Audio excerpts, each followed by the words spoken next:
Hello and welcome. My name is Gino Barbaro, one of the co-founders of Jake and Gino and the creator of the Baby Money Soldiers concept. And in this week's episode, we're going to be discussing 6 rules on how you can expand your baby money soldiers. Once again, for those of you that don't know what a baby money soldier is, a baby money soldier is any dollar that enters your life. We ultimately have control of every dollar that enters our life.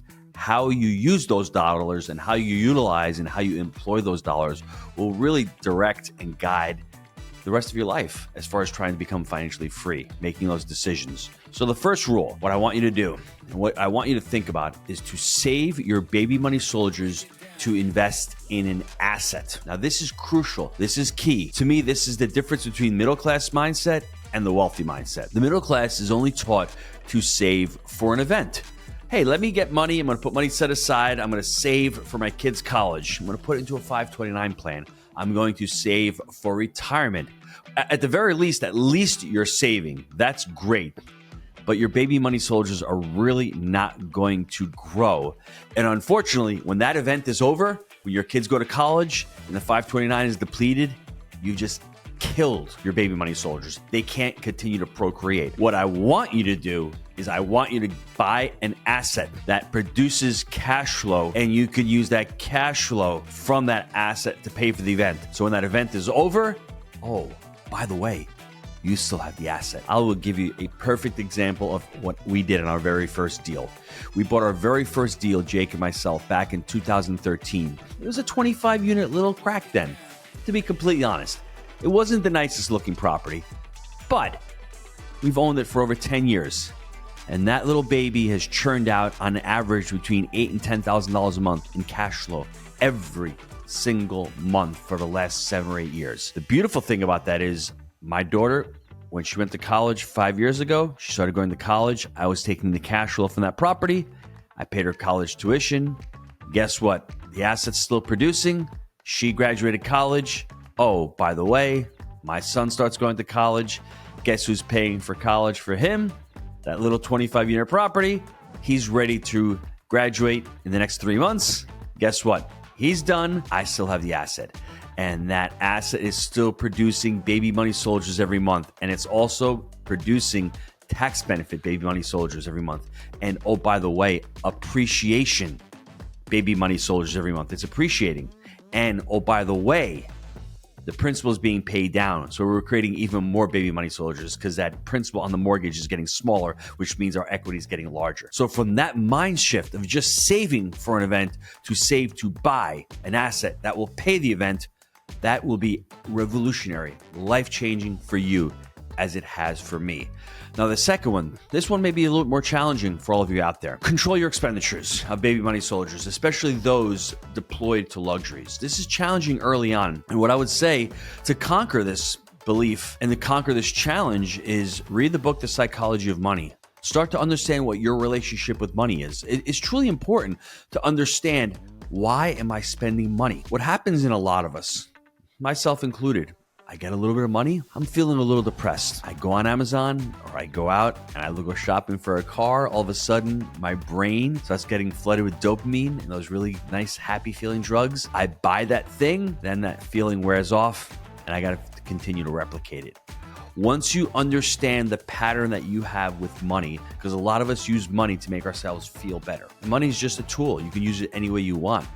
But what I would challenge you to do is understand what that pattern looks like. Start to control your expenditures of the baby money soldiers and killing them. Your expenditures for your home, for your luxuries, for your cars. I'm not saying not to enjoy them, but early on, remember, if you kill a baby money soldier, it will never have the chance to procreate. Now, this third one is to redeploy and multiply your baby money soldiers into conquering more territory. After Jake and I bought that very first deal, we went out, we had more baby money soldiers in the bank.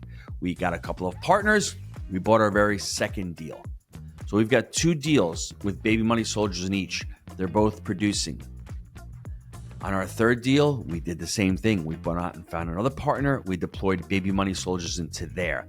Now, 18 months after we bought our first deal, we're conquering all these assets. These assets become baby money soldiers machines. They start producing cash flow. They start producing tax benefits where our tax liability goes down. We're able to keep more of our baby money soldiers. How exciting is that? And then from there, that very first deal, we were able to refinance out 168,000 baby money soldiers out of that one. I'll never forget that number. It was life-changing to me. It was December of 2015, a little over 18 months. And for me, once I got that money, the $168,000 worth of baby money soldiers, we split it up. I didn't kill those baby money soldiers. What I did is I put them into another deal. So you see that one deal procreated, created baby money soldiers, and I redeployed them, and I went out and I bought more deals. I didn't buy luxuries yet, because if I bought luxuries with that $168,000, they wouldn't have been able to procreate. Keep them and redeploy them. Now, this next one is challenging as well, because we were taught over the last market cycle, cash is trash. You need to go chase yield. Every dollar needs to be at risk. We need to assemble some of our baby money soldiers in reserve, right? And avoid losing them in battle. That's a challenging one. And I think a lot of operators right now are up against it. You've got money in a deal. Are you throwing good money, or should I say good baby money soldiers, after bad baby money soldiers? Is it time to cut your losses? It may be. I don't have the answer to that. But I know that I had to make that call, that decision in July of 2017 when I had bought an asset. In November of 2006, this asset didn't produce baby money soldiers for me. It produced a lot of headache and a lot of heartache and a lot of learning lessons, which is great looking back at it. But July of 2017, I decided to cut my losses, and I lost a tremendous amount of baby money soldiers. I could have lost more, but I decided enough was enough. Let me pull them off the battlefield, whatever ones I had left over, and I was able to divert them into another asset. What I want you to do is I want you to have the Dave Ramsey mindset as far as this goes when you have some money in reserve, right? You want to have some money or some baby money soldiers on the sidelines.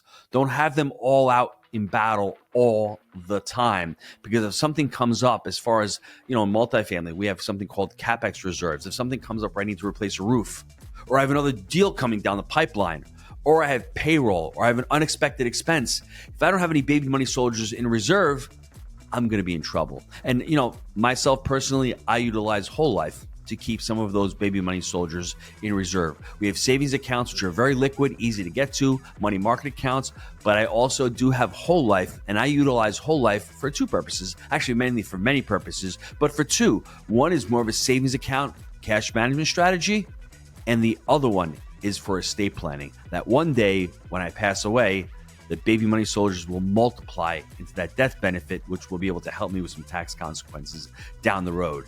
Understand that that's truly important. If you want more information about whole life, if you want more information on how you can get started in multifamily, just email me, Gino at jakeandgino.com. I'd love to send you out a PDF copy of our Wheelbarrow Profits book. It talks about the 3-step framework: buy right, finance right, and manage right. And we discuss strategies in multifamily to be able to continue to create these baby money soldiers. Now, this next one, reinvest baby money soldiers into your education. You may be saying, how is that going to procreate more baby money soldiers? Now, for any of you listening to this right now, you've gotten to a level of success. You may even be plateauing. You may be stuck there. A lot of us get stuck at a certain area. The only way we progress is by getting into better rooms, into rooms that have smarter people, or by investing in our education and learning new skills, learning new strategies. That's why people go back to college, and entrepreneurs are no different. When Jake and I were stuck at 500 units, we're like, how do we grow? How do we scale our portfolio? We decided to invest in Traction by EOS, Gino Wickman's program, and Scaling Up, Vern Harnish's program. Amazing 2 coaching programs that revolutionized, once again that word, but it completely transformed our business. And if we had not invested those baby money soldiers, in the beginning, it's hard because you're losing them. It seems like you're killing them in the short run, but in the long run, all the knowledge, all the skills, all the value that you're going to be able to create from those baby money soldiers with the education, it's amazing. It transformed our businesses. And now at Jake and Gino, that's what we teach. We teach these scaling systems. We teach to manage right. And if you're out there and you're stuck, take some of those baby money soldiers that you have in reserve or off the battlefield and continue to invest in yourself, because you are your greatest asset. And this last one was really challenging for me, and it was an epiphany for me. After my very first deal that went bad, only invest in baby money soldiers with partners who share similar values. Now, you may be saying, how's that going to make me expand my baby money soldiers? Well, the story about Maserati Mike, of when I met my partner back in 2005, I had invested in a mobile home park. I called him Maserati Mike. He pulls into my parking lot with a nice gold Maserati. I'm like, okay, great. I've got money. He's got a deal. Let me partner. Let me put my baby money soldiers into his deal. Little did I know that he wasn't the right fit. The deal wasn't the right fit, but more importantly, he wasn't the right fit. And I lost 172,000 baby money soldiers. And I'm here to tell you, if you want to expand, or at the very least, protect your baby money soldiers, whenever you're about to go into business with somebody, do a values assessment. Assess your values and assess your potential partner's values and see if they align.